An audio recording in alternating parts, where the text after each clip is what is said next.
Hi, and welcome to the Pencil Factory section of Unveil Atlanta's. This audio segment will concentrate on the pencil factory and the people that work there and their significant impact on history of the Atlanta area. My first impressions of this site did not get me excited about it as an important site to visit. My initial investigation led me to believe that this was a ploy to sell real estate. Initial web searches led me to the pencil lofts and shops, where you get unprecedented views of the Atlanta skyline and live walking distances from Georgia State University and the Georgia State Capitol. Pencil Factory Flats and Shops is located at the historic intersection of Hill Street and Decatur Street, with immediate access to downtown and MARTA.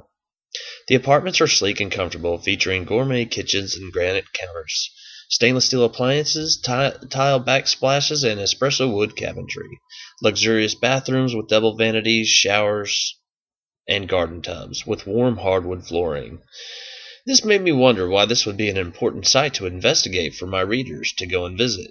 After a lot more research and finding some sites and movies that are dedicated to actual interesting history behind the pencil factory, I found an interesting history hidden behind these upscale apartments.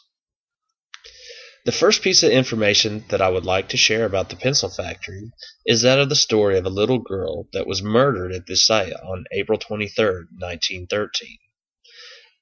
April 23rd does not have the same meaning today as it has in the past. It was a huge holiday in the southern states. Confederate Memorial Day is a state holiday in some states in the United States. It gives people a chance to honor and remember the Confederate soldiers who died or were wounded during the American Civil War during the 1860s.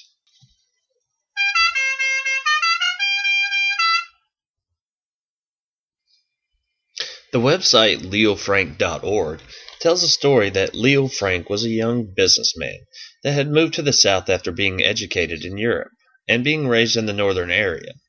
However, in 1913, the memories of the Civil War were still fresh in many of the civilian leaders of the South. This led to many people being resentful of Yankees, moving down south to the South to exploit the young people and their cheap wages. At this time, there was an abundance of young workers with starving families. Many northern businessmen moved their businesses to the Atlanta area to take advantage of the cheap labor markets. Some of these people took advantage of the poor working conditions and treated their laborers with little respect. During this time, child prostitution and gambling were running rampant throughout the South. When the news of one of the young girls that worked in this northern-owned factory surfaced, the public went crazy with anger. Testimony from the Leo Frank case showed that on the day of the murder, Little Mary Phagan went down to the factory to pick her paycheck from Mr. Frank. After that, she had planned to go to the celebrations for Confederate Memorial Day. She never made it to the festivities. After picking up her paycheck from Mr. Frank, she was never heard from again. The last person to see Mary Phagan was the factory superintendent, Leo Frank. The case was controversial. Frank and his lawyers blamed the murder on the black janitor and night watchman Jen Conley. The factory janitor, whom historians believe raped and murdered the girl, was the first person accused of the crime. However, after testimony from Conley that Frank had offered him $200 to help him dispose of the body and clean up the bloody mess, Leo Frank was arrested. Conley's testimony was that he and Leo drugged the girl's body to the basement of the factory and had intended on burning her body. For some reason, Frank didn't want to put her inside of the broiler. Conley's testimony went on to say that Frank took back the money that he had promised to pay him. Frank said he would later give the money to Conley on the promise that he'd dispose of the body, and Frank said that he would pay Conley later in the week, but gave him $2.50 and a half a pack of cigarettes until the job was done. Instead of disposing of the body, he left the factory and went out drinking and gambling, according to Sutherland in 1929. The next morning, the night watchman found the girl's body, and being a black man with a dead body near him, feared for his life and notified the police. The police arrested the night watchman for questioning, then questioned Conley and arrested him as well. From October 12th to April 1913, there had been 15 unsolved murders in the Atlanta area, and the public was nearing a frenzy. Sutherland, 1929. The courts tried and convicted Frank in a court of law, but against public popularity, they didn't sentence him to death, but to life in prison. The sentencing incited the local townspeople enough to go and bring Frank out of prison in Milledgeville, Georgia. He was paraded from Milledgeville to Marietta, Georgia, where he was strung from a tree and hung. Reports have shown that some of the most prominent names in the Atlanta area were part of the lynch mob that broke him out of jail and strung him up from a tree in the Marietta Square. This is the only known instance of a Jewish man being involved in an American lynch mob violence.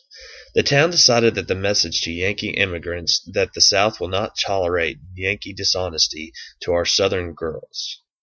They believed that this was a better message to send than that of another black man to the gallows. So they paraded him from downtown Atlanta to Marietta and hung him in the square. At this time, there were still strong tensions between the rich Yankee business people taking advantage of the cheap, poor labor in the South had plenty of. The National Pencil Factory was a location of the crime that sparked anti-Semitism throughout the South. This case is one of the most mysterious cases of who actually murdered Little Mary Phagan. This case and how prominent members of civilized society could resort to such strong mob violence without anyone receiving reprisal. The lynching garnered national attention that a Jewish businessman could be lynched in Atlanta with no one stepping up to prosecute the case. Almost 100 years later, most tenants of the Pencil Factory flats are unaware of the murder that sparked a national frenzy and one of the most confusing murders in U.S. history. After doing all this research on the Atlanta Pencil Factory, I decided to take a trip down to the location of one of the most heinous crimes in American history. When the GPS finally led me to the Pencil Factory, I immediately saw the draw to this building. The Pencil Factory does not look like it was ever a factory there. It is an abundance of retail space available perched below an enormous amount of apartments and complexes. I guess it's lucky for the residents that most of them do not know the history of this building. It seems to be just another apartment building that has a lot of windows and a few balconies. After learning about the history of the Pencil Factory, I was surprised to actually see this modern dwelling with people coming and going to the area. It is rife with new construction and many different shops. The location of the Pencil Factory has its attractiveness with its closeness to the public transportation. The area is littered with some graffiti and markings which detract from the luster of this historical site. It's amazing to see that this was the site of a murder that caused a national uproar about Southern hostility towards Northern people. Thank you for listening to this blog post. Have a good day.